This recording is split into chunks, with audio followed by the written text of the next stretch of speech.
Hey guys, what's up? In this tutorial we're going to teach you how you can use the pen tool in your images and photos in Pixlr, so let us get started. So guys, navigate to your image project, make sure that it's not locked, and after that you will find that pen tool here on the left panel next to the drawing tool and the eraser tool. Click into it.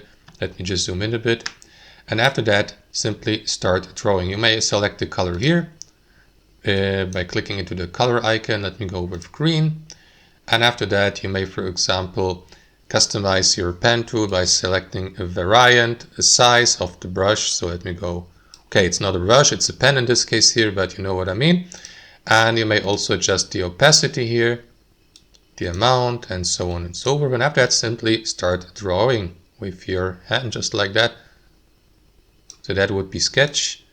You may also go with plain, so that's the standard pen, and so on and so forth, guys. So that's how it works. That's how you use the pen tool in the Pixlr Photo Editor.